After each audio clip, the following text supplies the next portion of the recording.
Hey guys, Mr. Kyle, Myers Mathematics, and let's just jump right into it. What to do 2 days before the test. So this is the 10th video now in a series on factoring. There's 14 in total, so we're rounding off this little mini series on, I keep saying factoring sometimes, but it's not factoring. It's actually test prep, how to prepare for a test, just all the things that I think are important, at least, about preparing for a test. So let's go ahead and jump right into it. You've probably already seen what's on here, but let's talk about it. Number one, biggest study day. Hit all the biggest topics. So, don't kill yourself over this. But, in the last video, I was talking about what to do leading up to the test. So, like a week before the test. So basically, start doing some of like the more major studying, hit the bigger topics, like get some sleep, and start eating healthier and exercise more, all the general advice that's just good life advice in general. But mainly the last video was about hitting specific topics in each math class, ranging from algebra to calculus. So if you haven't watched that yet, go ahead and check that out. But with that in mind, coming into day 2 before the test, so counting down to 0, biggest study day, don't, go crazy or anything, but basically, that's when you want to hit all the biggest topics.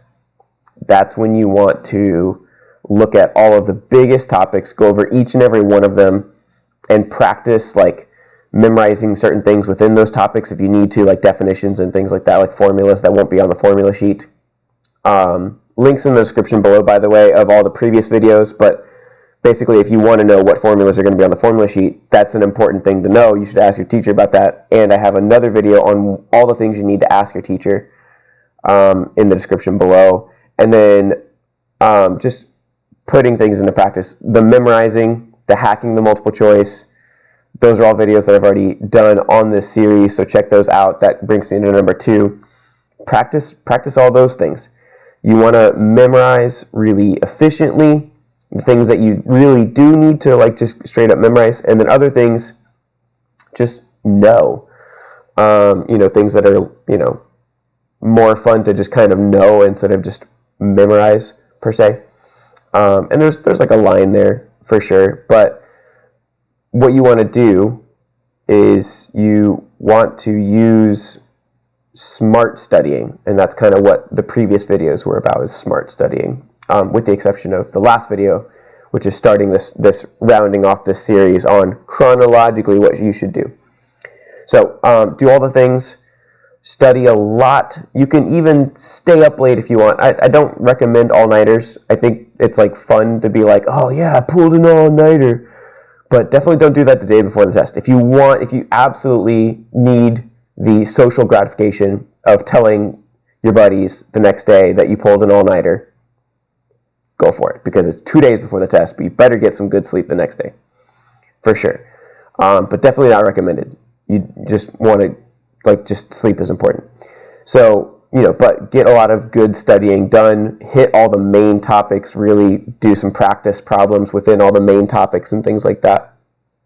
And then that way, you kind of got the biggest bulk of it done, and then kind of taper off as you go, do a little less studying, 20, 30, an hour later, and do a little less, kind of start to taper off, but taper off in increments.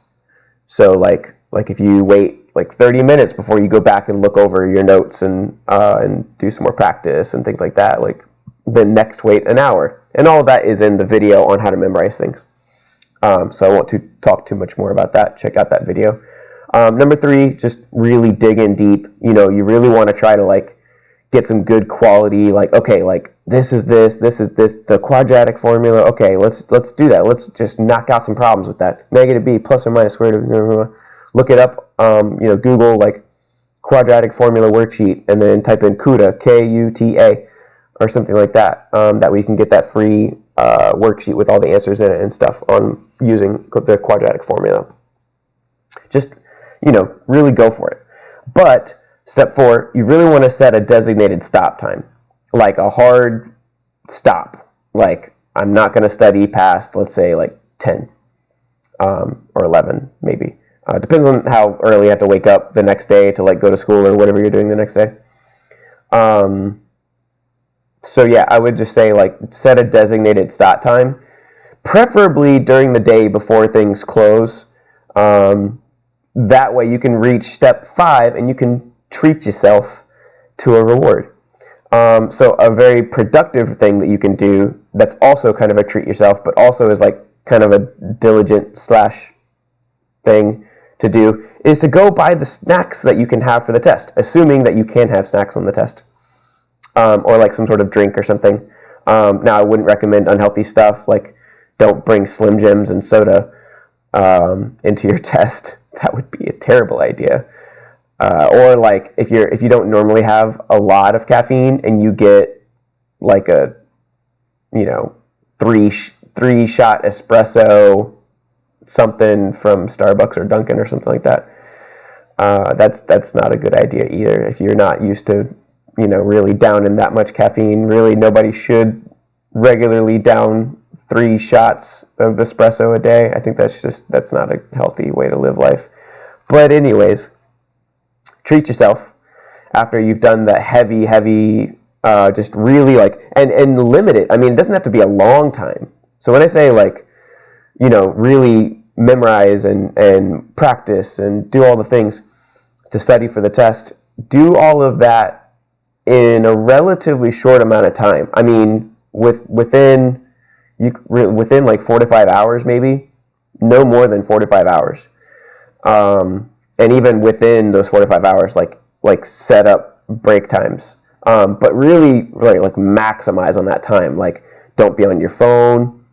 Don't like have, social media tabs open at the same time if you're studying on your computer. Like, really like try to limit all your distractions and really just dive in and give your full attention to those 4 or 5 hours that you're using to study for the test.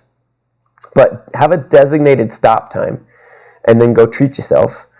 Nothing too crazy, but just, if you want to have a scoop or 2 of ice cream or something, or I don't know, just something that's like a small unhealthy thing is probably okay. It's just like a reward for like really digging in deep. I know it's hard to be intrinsically motivated in this day and age, especially if you were raised in the public school system like I mostly was.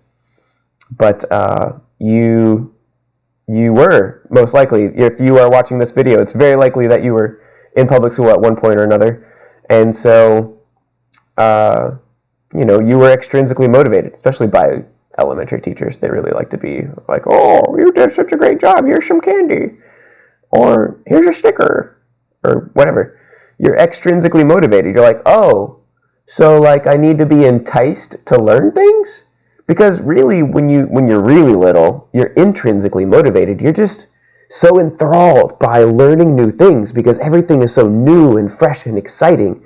And then you get to school, and then your teachers are like, oh man, they don't want to learn new things. I need to entice them to learn new things. They have to be motivated to learn new things. And then you become extrinsically motivated. You all of a sudden think like, oh, if I'm going to learn something new, I need to, reward myself. So you are a product of that, most likely. Even if you weren't public school taught, we tend to do that as humans. We tend to think like, oh, I need to be extrinsically motivated, with some sort of reward. So if you are, privy to that, then it might be helpful to go ahead and extrinsically motivate yourself, which is almost hinging on intrinsic motivation because you have to withhold said snack or reward. So it's kind of almost like intrinsic. I don't know. But, go get something fun to eat or drink. Get whatever snack or drink you can have on the test. And go do something fun. I'm sure you have something you like to do. Some sort of hobby. Maybe you really like to play the guitar. Maybe you really like to skateboard. Maybe you like ballet.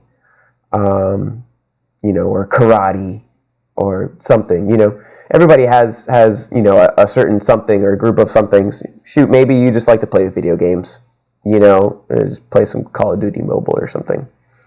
And whatever it is, just, do something fun. Just chill, hang out with your family, that sort of thing. But so that actually just brings me to the end of this video. That's pretty much all I wanted to say is 2 days before the test, generally speaking, really dig in deep, study hard, but don't kill yourself for if you're spending 10 hours studying, that's too much. But really maximize your time, no distractions, don't be on your phone, dig in deep, get it done, and get probably try to pack in as much as possible in a short amount of time. And do it that way, and then reward yourself. So that's pretty much it. This has been Mr. Kyle Myers Mathematics. If you haven't gotten my free guide, it's awesome. You should grab it. It is called The 5 Math Mistakes Everyone Makes and How to Avoid Them. It's on my website, myersmathematics.com. And I hope to see you in another episode, which will come out on Monday.